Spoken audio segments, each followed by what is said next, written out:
வணக்க மக்களே, நாம இந்த ஆரோக்கியமான பதிவில் தர்பூசணி பழத்தில் நிறைந்திருக்கக்கூடிய மருத்துவன்மைகளை பற்றி பார்க்க போகிறோம். மக்கள் அனைவருமே சுட்டெரிக்க போகக்கூடிய கோடை வெயில் காலத்துக்கு தயாராகிக்கிட்டு இருக்காங்க. வழக்கம் போலவே வெயில் காலத்தில் கிடைக்கக்கூடிய பழ வகைகளுக்கு எதிர்பார்ப்பு இப்போ அதிகமாக ஆரம்பிச்சிருச்சு. அந்த வகையில் வெயில் காலத்தில் மட்டுமே கிடைக்கக்கூடிய தர்பூசணி பழத்தை பற்றி நம்ம தெரிஞ்சுக்க போகிறோம். அதிக அளவு நீர் சத்தோட, அதாவது குறிப்பிட்டு சொல்லணும்னா 90% உள்ள இருக்கக்கூடிய நீர் சத்தை தர்பூசணி பழம் கொண்டு இருக்கு. மிகுந்த சுவையுடன் இருக்கக்கூடிய ஒரு பழம் இது.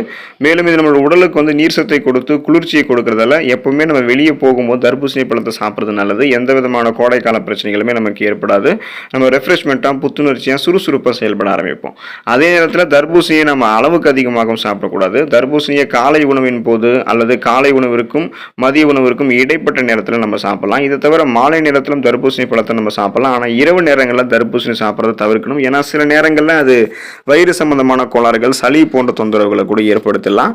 ஸோ இதெல்லாம் நீங்கள் தெரிஞ்சுக்கோங்க. குறிப்பாக தர்பூசணி பழத்தினுடைய மருத்துவமைகளை விளக்கமாக பார்க்கலாம். அதை பற்றி பார்க்குறதுக்கு முன்னாடி இந்த வீடியோவுக்கு மட்டும் ஒரு லைக்கை கொடுத்துட்டு இந்த தகவலை உங்களுக்கு தெரிஞ்சவங்களுக்கும் ஷேர் பண்ணிவிடுங்க.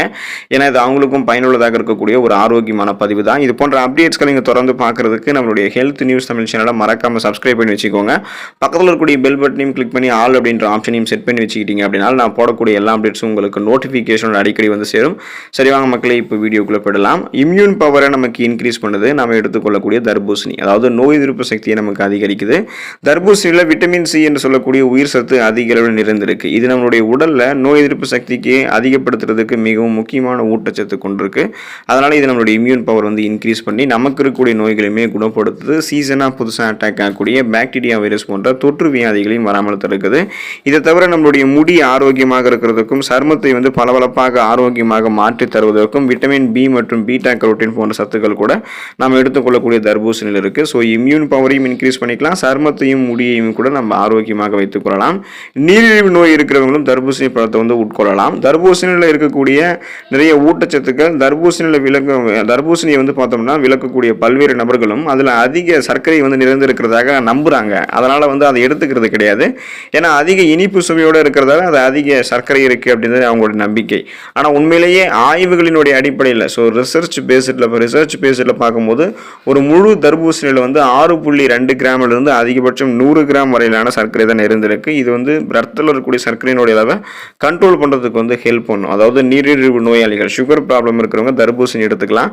ஸோ உங்களுக்கு அப்படி சந்தேகமாக இருக்குது அப்படின்னா நீங்கள் உங்களுடைய ரத்தத்தில் எந்த அளவுக்கு சுகர் இருக்குன்றதை ஃபஸ்ட்டு செக் பண்ணிவிட்டு தர்பூசணி கொஞ்சமாக நீங்கள் எடுத்துக்கிட்டு அதுக்கப்புறம் பிளட்டில் உங்களுடைய சுகரோட அளவு குறைஞ்சிருக்கா இல்லை அதிகமாக இருக்கான்றதை செக் பண்ணிக்கிறது நல்லது.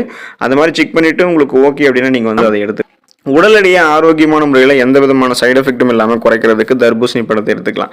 தர்பூசணியில் அதிக அளவு நீர் சத்தும் ஃபைபர் என்று சொல்லக்கூடிய நார் சத்தும் இருந்திருக்கு. இதன் காரணமாக நம்ம சாப்பிட்டதுக்கப்புறம், உணவு உண்டு முடிச்சதுக்கப்புறம் மீண்டும் பசி எடுக்கிறத இந்த தர்பூசணி பழம் சாப்பிட்றதால நம்ம தடுத்துக்கலாம். இதனால் சிறிதளவு தர்பூசணியை நம்ம ஸ்நாக்ஸ் மாதிரி டைமில் எடுத்துக்கொள்ளும் போது அதிகமான நொறுக்கு தீனிகள் இருக்கக்கூடிய கலோரிகள் அதிகமாக நிறைந்திருக்கக்கூடிய உணவுகளை சாப்பிட்றதை நம்ம தவிர்ப்போம். அதனால் நம்மளுடைய உடல் எடை இன்னும் அதிகமாகிட்டே போகாது கண்ட்ரோல் பண்ணிக்கலாம். குறிப்பாக நம்ம எடுத்துக்கொள்ளக்கூடிய தர்பூசணியில நீர் சத்தும் நார் சத்தும் இருக்கு. இது ஏற்கனவே நம்மளுடைய உடல்ல தேங்கி இருக்கக்கூடிய கொழுப்பை கரைத்து நமக்கு ஆற்றலாக மாற்றி உடல் எடையை நாம் எதிர்பார்க்கக்கூடிய அளவுக்கு குறைத்து கொடுக்கும். இது தவிர தர்பூசணி கலோரிகள் மிக குறைவாக இருக்கிறதால தான் உடல் எடையை கூடுறதை நம்ம முதல்ல கண்ட்ரோல் பண்ணிக்கலாம். ஸோ தர்பூசணி பழத்தை எடுத்துக்கொள்ளும் போது நமக்கு ஆரோக்கியமான ஊட்டச்சத்துக்கள் கிடைச்சி பசியை கண்ட்ரோல் பண்ணி உடல் எடையை குறைக்கலாம். இதய ஆரோக்கியத்தை அதிகரிக்கக்கூடியதாக தர்பூசணி பழம் இருக்கு.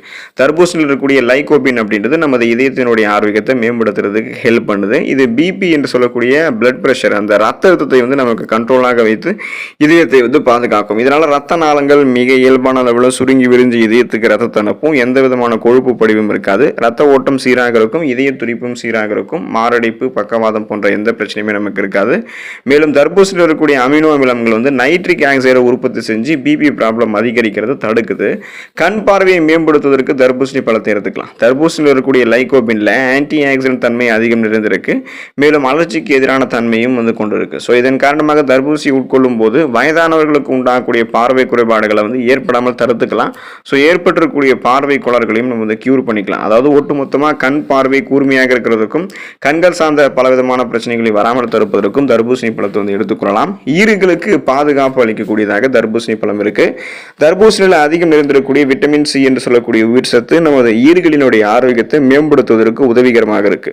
மேலும் ஈறுகளில் உண்டாகக்கூடிய பாக்டீரியா தொற்று தொற்றுகளிலிருந்து பாதுகாப்பு அளிக்குது. தர்பூசணி உட்கொள்ளும் போது பற்கள் பளிச்சுன்னு இருக்கிறதுக்கு உதவுவதோடு மட்டும் இல்லாமல் உதடுகள் வறண்டு போவதையும் நம்ம வந்து தடுத்துக் கொள்ளலாம். ஸோ இதனால் தர்பூசணி நமக்கு என்ன பண்ண முடியும்னா பற்கள் ஈறுகளை வந்து பாதுகாக்கும். எனவே கோடைக்காலம் நெருங்கிடுச்சு. அதனால் கோடைக்கால பிரச்சனைகளை வந்து நமக்கு வந்து வராமல் தடுக்கிறதுக்கு குறிப்பாக அந்த சருமம் தொடர்பான பிரச்சனைகள், நீர் சத்து தொடர்பான பிரச்சனைகள்லாம் க்யூர் பண்ணி கோடை நோய்களை நம்ம அட்டாக் பண்ணாமல் நம்மளை தடுத்துக் கொள்வதற்கெல்லாம் நம்மளுடைய உணவுகளை நீர் சத்து நிறைந்திருக்கக்கூடிய உணவான தர்பூசணி பழத்தை எடுத்துக்கொண்டு நலமோடு வாழக்கூடிய வாய்ப்பை பெறலாம். ஸோ நீங்களும் அந்த வாய்ப்பை பெறுங்க. அடுத்த ஆரோக்கியமான பதிவில் மறக்காமல் சந்திப்போம். நன்றி மக்களே.